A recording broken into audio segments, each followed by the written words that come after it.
Bonjour et bienvenue, voici notre tour d'horizon économique, géopolitique, sanitaire et boursier. Nous sommes le mardi 15 septembre et pour comprendre comment tourne la planète finance, c'est sur la bourse au quotidien.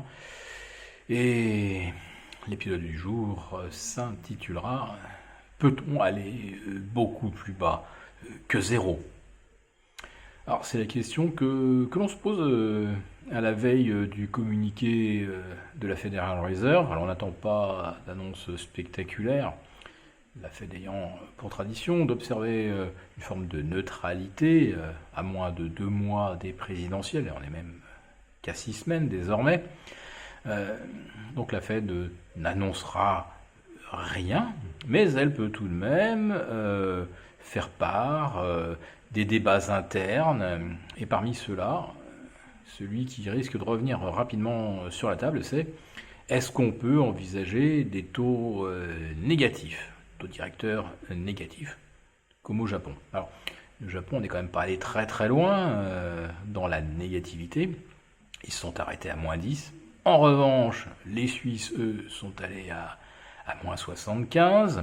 Et puis ce matin, il y a une émission obligataire allemande à 7 ans, du papier expirant en 2027, et qui a été souscrit avec un rendement négatif de -0,67.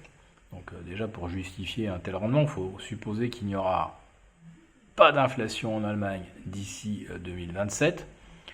Pareil qui me paraît quand même assez risqué, sauf à considérer que l'on va se situer dans un schéma à la japonaise pour très très longtemps.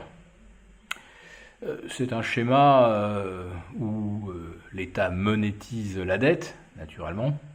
La Fed va le faire de façon agressive, elle l'a déjà dit, et à plus forte raison, la Fed considère qu'elle va devoir être à la manœuvre tant qu'on n'aura pas un vaccin. Un vaccin, on risque de ne pas en avoir avant fort longtemps. Ou alors un truc qu'on s'injectera sans connaître l'efficacité réelle et surtout sans connaître les conséquences physiologiques à court, moyen terme. Ça peut tout à fait déboucher sur des atteintes au système digestif, pulmonaire, au système sanguin. Tout ça pour protéger des gens qui, en moyenne, ont 0,3% de risque de succomber à un coronavirus. Donc, à défaut de vaccin, la Fed restera à la manœuvre, mais qu'est-ce qu'elle peut faire maintenant que les taux sont à zéro? Alors elle va acheter, bien sûr, toutes les émissions du Trésor américain, mais après, pour que les actions continuent de progresser, il leur faut des perspectives de taux toujours plus bas. Or, plus bas que zéro, ça veut dire des taux négatifs. Et là, on s'engage dans une drôle d'aventure. Alors, la Fed, elle va, oui, continuer d'acheter beaucoup de papier. Les marchés viennent de reprendre quelques points, là, peu avant que j'enregistre, parce que ça y est, on a une rumeur. Le Congrès américain pourrait finalement trouver un accord. Il pourrait y avoir un compromis sur un plan de relance, non plus de 1300 milliards de dollars, mais 1500 milliards qui sera cette fois-ci accepté également par les démocrates qui avaient bloqué le dernier vote, provoquant une rechute d'ailleurs des marchés US jeudi et vendredi dernier. Donc on aura peut-être bien un cinquième plan de relance à 1500 milliards de dollars avant les élections. Je dirais que là, il y a un calcul politique, c'est que si on ne le votait pas, Trump pourrait se servir de cet argument en disant « Regardez, les démocrates veulent déjà étouffer l'économie, veulent créer du chômage, bref, ils sont tellement méchants, vous ne pouvez pas voter pour eux. » Donc, ce plan sera peut-être voté, mais depuis le temps qu'on en parle, j'ai tendance à penser quand même que ce plan est déjà plus ou moins dans les cours. Mais 150 milliards de plus que la précédente mouture, oui, ça fait un petit peu plus d'argent, c'est peut-être pas désagréable aux oreilles de Wall Street.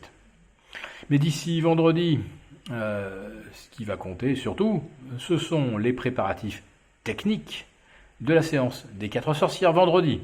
Alors si la Fed peut apporter un petit quelque chose en plus qui rendra plus facile la manœuvre consistant à tirer les cours pour terminer le troisième trimestre au plus haut, évidemment, Wall Street aimera ça et on ne se privera pas d'acheter. Et en Europe également, puisque on a quand même un handicap de performance spectaculaire, notamment le CAC par rapport au Nasdaq ou S&P 500. Même chose pour l'Eurostoxx, même si l'Eurostoxx a un peu moins de retard grâce à l'Allemagne depuis mars. On va dire qu'il n'y a pas photo de part et d'autre de l'Atlantique. L'argent, on voit bien qu'il a été littéralement aspiré, siphonné, comme par un espèce de gigantesque trou noir, c'est-à-dire les valeurs technologiques. Et avec le rebond qu'elles ont connu hier, eh bien, elles ne sous-performent plus Wall Street par rapport au début de la semaine précédente. Voilà. Donc, vous pouvez penser que c'était peut-être terminé pour les technos, qu'on avait peut-être assisté enfin à une grande rotation sectorielle, alors en faveur des banques bien sûr, qui sont considérées comme les valeurs value les plus en retard. Puis finalement il ne se passe pas grand-chose. Alors aujourd'hui on a quand même une rumeur, et je vous en parle parce qu'elle intéresse pas mal de monde.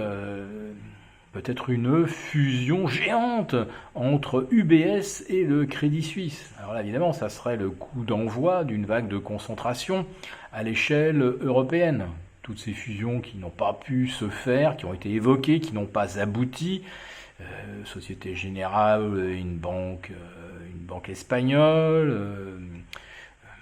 On a parlé de rapprochement de la BNP de la Commerzbank. Enfin, vous voyez, on a eu pas mal de rumeurs. Pour l'instant, rien ne s'est jamais fait. Franchement, moi, je vais vous dire, la fusion UBS-Crédit Suisse me laisse complètement sceptique. Je ne vois pas la Suisse favoriser l'émergence d'un véritable oligopole, voire tendance monopole. Déjà que Crédit Suisse ou UBS représentent à eux seuls à peu près l'équivalent de la totalité de leurs concurrents helvétiques. Je veux dire que là, c'est pas forcément une bonne nouvelle pour les clients, parce que face à un monopole, évidemment, vous n'avez pas trop le moyen de dire moi j'irai chez le concurrent. Voilà. Donc affaire à suivre. Pour l'instant, donc nous avons un CAC 40 qui tente de déborder les 5050, avec toujours la même résistance aux alentours de 5080, 5100. Donc pour l'instant, il n'y a rien de fait. Mais on sent quand même poindre un certain optimisme d'ici la fin de la semaine. Voilà, si cette vidéo vous a plu, n'hésitez pas à nous mettre un pouce. On vous retrouve jeudi pour un live et demain pour une nouvelle quotidienne. Bonne fin de journée.